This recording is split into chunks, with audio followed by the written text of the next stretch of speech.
Les invités du Cercle Pierre d'Or, l'excellence immobilière. Ces professionnels construisent l'immobilier d'aujourd'hui et de demain. Rencontre avec des femmes et des hommes remarquables.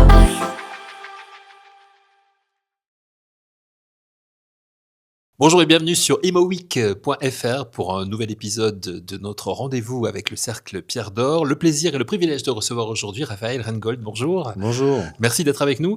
Vous êtes Managing Partner, on dit comme ça, Absolument. de GCI, General Continental Investment, une affaire familiale qui a été créée il y a maintenant 50 ans. On y viendra peut-être dans un instant. Absolument. C'est votre papa qui a créé les... Absolument. C'est donc Paul Rengold qui a créé la société il y a 50 ans. Nous avons fêté les 50 ans le 1er avril.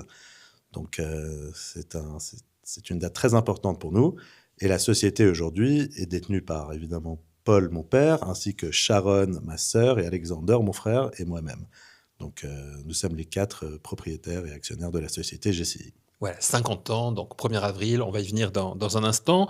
J'aimerais qu'on parle un petit peu de ce que vous faites, bien sûr, chez GCI. Comment se porte la société en matière d'investissement, de gestion d'actifs, de bureaux et de partenariats, puisque vous avez de nombreux partenariats également en cours. Bien sûr. Alors aujourd'hui, donc GCI, nous gérons plus de 100 000 m² de bureaux.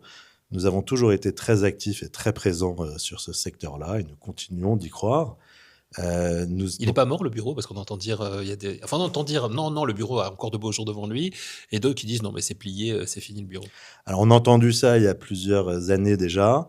Nous, on croit fermement au bureau. On le voit aujourd'hui avec la qualité des bureaux. En fait, la crise a permis aux acteurs de bureaux de se réinventer et de réinventer les bureaux. Et aujourd'hui, c'est pour les utilisateurs, c'est très bénéfique parce qu'ils ont des bureaux dernière génération qui répondent également aux normes environnementales. Et surtout, ce qu'on voit, c'est le retour au bureau des entreprises et des employés. Alors, je pense qu'aux États-Unis, ils en ont fait une doctrine assez forte. Et je pense qu'en France, on va y revenir petit à petit également. Alors, on a parlé du bureau, la gestion d'actifs, les investissements et les partenariats. Oui, alors nous, on fait l'asset management en plus de co-investir dans nos opérations. Nous avons un socle d'investisseurs assez varié, donc nous sommes capables de nous positionner sur différents types d'actifs. Ces investisseurs-là, aujourd'hui, ont très envie de réinvestir dans le marché parisien et dans le bureau. Aujourd'hui, ce qui manque, c'est, je dirais, les produits pour faire ces investissements-là, mais nous espérons qu'en 2025, on aura l'occasion de le faire. Alors justement, quels sont vos objectifs pour cette année 2025 ? En 2025, déjà, alors, nous avons la majorité de nos actifs sont loués, donc ça, c'est la bonne nouvelle. Et nous avons deux opérations phares qui sont aujourd'hui en cours de commercialisation. Nous avons le 6 rue du Hanovre, qui est dans le secteur Opéra, qui est un immeuble de 4500 m², un magnifique immeuble emblématique et historique que nous avons acheté auprès de SFL il y a maintenant 2 ans. Et nous avons une magnifique opération à la Défense qui s'appelle Bing, mais que nous avons renommé Nirvana, qui est un immeuble de 20 000 m² en Côte du Travail, qui sera livré dans 2 ans et qui est un magnifique actif qui est le voisin de notre opération Latitude, qui est loué à Sopra. Donc ça, ce sont les 2 grandes opérations de cette année que vous avez en cours actuellement ? Absolument, qui ne sont pas commercialisées. Donc, et sur lesquels nous avons réalisons des travaux très importants de restructuration pour en faire des immeubles dernière génération et répondre à la demande des utilisateurs. On peut connaître d'autres projets peut-être en cours ou des choses que vous avez en tête pour plus long terme, on va dire ? Alors nous avons un portefeuille de 6 actifs qui sont donc loués. Donc nous avons le Latitude à la Défense, nous avons City Life à Nanterre, qui est un ensemble de plus de 20 000 m² également. Nous avons à Montrouge un 10 000 m², et ainsi que le Millénaire avec BlackRock, qui est un 20 000 m² dans le 19e, qui est loué à BNP Paribas. Le marché, on le sait, est un petit peu compliqué, difficile.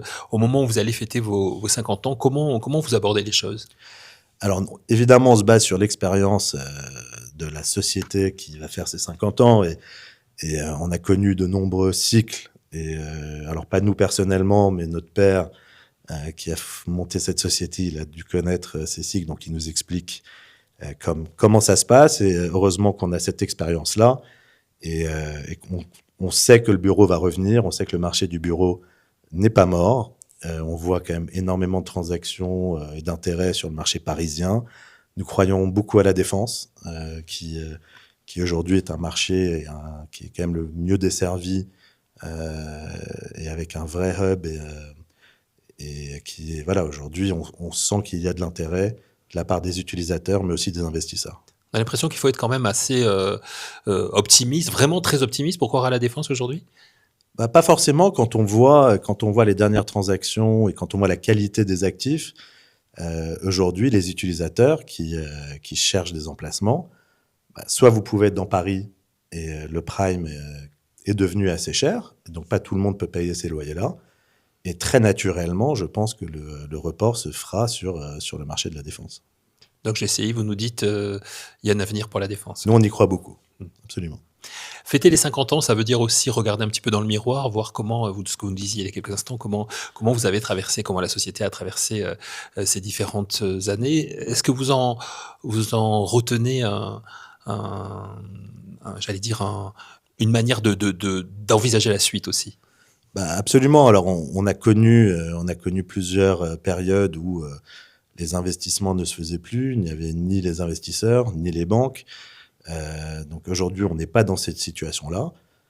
Aujourd'hui, je pense que les prêteurs sont là, les investisseurs sont là. Il manque éventuellement certains produits pour que le marché puisse redémarrer à nouveau. Et, il manque quoi, par exemple? Pardon? Il manque quoi, par exemple? Il manque plus d'actifs en vente, parce que beaucoup de propriétaires considèrent que c'est pas forcément le meilleur moment pour vendre. Du coup, ils conservent leurs actifs en attendant que le marché reprenne des couleurs. Sauf que nous, c'est vrai qu'on aimerait se positionner en ce moment sur des actifs parisiens. Donc il faut trouver le moyen de les motiver, quoi. Tout à fait. Ouais. Tout à fait. Et on attend que les prix, qu'il y ait un ajustement de prix entre ce que nous on cherche et ce que les vendeurs souhaitent. On n'est pas très très loin, mais il y a encore un certain écart qui fait que le marché est un peu ralenti aujourd'hui. Et tout cela, ça fait partie des raisons d'espérer aussi. Vous en avez des raisons d'espérer, justement? Oui, alors je pense qu'il faut laisser passer encore quelques mois. On a un climat politique qui est quand même assez instable, mais les fondamentaux du marché français sont très solides. On a un pays qui est magnifique. On a quand même une économie qui reste forte. Et puis on a un contexte géopolitique, on espère, qui va s'améliorer. Car forcément, ce qui se passe à l'étranger nous impacte considérablement. Mais on a bon espoir que les choses avancent favorablement d'ici la fin de l'année. Donc GCI fête ses 50 ans cette année. 1er avril, qu'est-ce qui va se passer?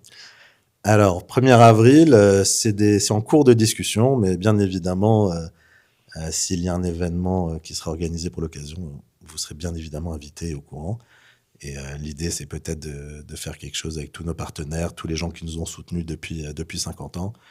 Et justement, trouver un moment assez gai pour fêter ça dans l'environnement actuel. L'aspect familial est important, bien sûr. Vous avez ouvert cet entretien avec ça, avec votre papa, avec votre sœur, votre frère.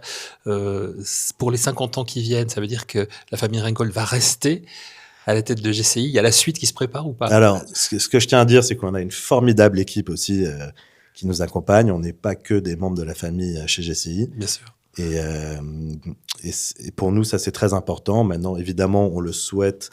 On souhaite que nos enfants continuent l'aventure. On a le temps parce qu'ils sont encore très jeunes. Mais écoutez, dans l'esprit, c'est ce qu'on a, c'est que ce soit une transmission de génération en génération et qu'on se retrouve là dans quelques années avec nos enfants dans l'entreprise. Évidemment, on en rêve tous. Une affaire à suivre. On suivra ça de près. En tout cas, on suivra bien sûr cet anniversaire, 50e anniversaire de GCI. Merci beaucoup, Raphaël. Merci à vous. Ringold. Merci à IMOWeek, c'est un plaisir. Et un très très bel anniversaire donc à la société, à votre famille et à vos équipes, bien évidemment. Merci beaucoup. À bientôt. Merci à vous tous et on se retrouve très très vite, bien sûr, pour un nouvel épisode sur imoweek.fr.